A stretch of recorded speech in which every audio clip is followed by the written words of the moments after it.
Hello friends, সবাইকে good morning ও শুভ সকাল। তো তোমরা সবাই কেমন আছো? আশা করি ভালো আছো, সুস্থ আছো। তো আমিও ভীষণ ভালো আছি। তো সকাল সকাল দেখতেই পাচ্ছ পুজো দিচ্ছি। তো বাজে হলো 9টা। তো সকালেই চান করে নিয়েছি, তো ভাবলাম পুজোটাও দিয়ে নিই, কেননা পুজো আমি অত দেই না, মেয়েই দেয়। কারণ ওই স্কুলে যায়, ওর চান সকালেই হয়ে যায়, তো ওই পুজো দেয়। আর আমার চান করতে করতে অনেক বেলা হয়ে যায়, এর জন্য আর আমি পুজো দিয়ে মানে উঠতে পারি না। তো আজকে ভাবলাম চান করে নিচ্ছি, পুজোটাও দিয়ে দিই। তো এত সকালে চান করার মানে হলো যাব হলো শ্বশুর বাড়ি। শ্বশুর মশাই খুবই অসুস্থ, তো ওখানেই যাব দেখতে, দুজনেই যাব, বাচ্চারা কেউ যাবে না। তো সকালবেলা উঠে আর কোনো কাজ করিনি, মানে যা হালকা কাজ করেছি। আর ভাত মেয়ে করেছে, সিদ্ধ ভাত, ওগুলো খেয়েই বের হয়ে যাব। তো দেখতে থাকো, চলো বন্ধুরা। তো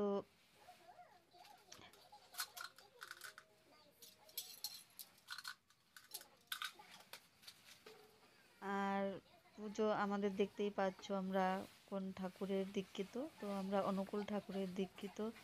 তো বন্ধুরা বুঝতেই পারো, আমাদের গরিবের সংসার, ছোট্ট একটি ঘর বা ঠাকুরের আসন এক কোণে বসিয়ে নিয়েছি। কি করব, আমাদের বাঙালি ঘরে ঠাকুরের আসন রাখতেই হয়।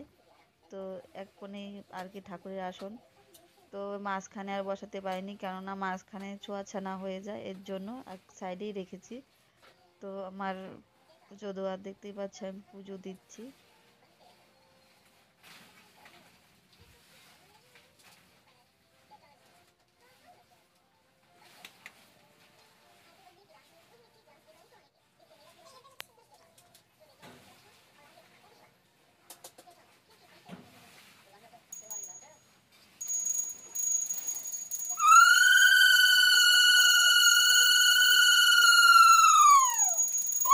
এখানে আমি আরতি করে নিচ্ছি, কেননা পুজো করব, ধূপকাঠি প্রদীপ ধরাবো না, এটা কখনো হয় না। তো আরতিও করে দিলাম।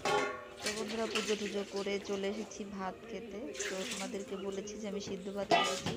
তো দেখতেই পাচ্ছ আমরা বাড়িতে 4জন মানুষ, তো 4টা থালা ধুয়েছি। আর আমাদের দাদাভাই এসে বলছে যে উনি ভাত খাবে না। তো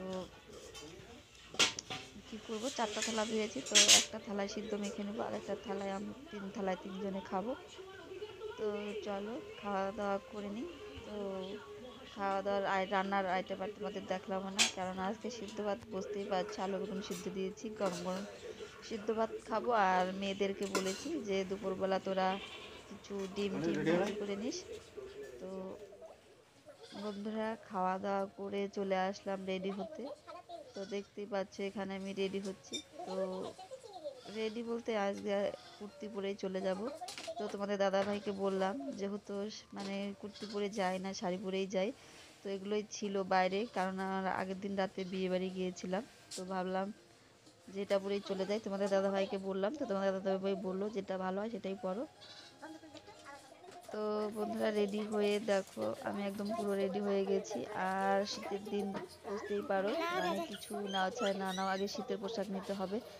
আর যেহেতু বাইকে যাব, তো তার জন্য চাদরটাও মানে নিয়ে নিলাম কানে পেঁচানোর জন্য। তো আমি যাওয়ার জন্য রেডি হয়ে বেরিয়ে পড়েছি। আর তোমাদের দাদাভাই বাইক দিয়ে আসছেও মানে ওইদিকে। তো দেখো আমরা এসে কিছু দূর এসে, তো শ্বশুরের জন্য কি নিবো আর কি ভাবছিলাম। তো তোমাদের দাদাভাই বললো যে দই আর সন্দেশ নিয়ে নিই। তো দই আর সন্দেশ নিলাম। তো বন্ধুরা ওখানে আর তোমাদেরকে দেখাতে পারিনি। তো ওখান থেকে এসেই চলে এসেছি বিয়ে বাড়িতে, কেননা বিয়ে বাড়িতে আজকে বাসি বিয়ে হচ্ছে। তো ভাবলাম বাসি বিয়েটা একটু দেখেই আসি। তো এদিকে পুরা নাচ ধাচ চলছে, আর এদিকে দেখো 7 পাক ঘোরা হচ্ছে। তো আজকে কনে বিদায় হবে। তো দেখতেই পাচ্ছ কনে ওদিকে কান্না করছে। তো বন্ধুরা আজকের ভিডিওটা এখানেই শেষ করলাম। তো আর বাড়াবো না, চলো ভালো লাগলে লাইক কমেন্ট শেয়ার করো, আর পাশে থেকে সাপোর্ট করো।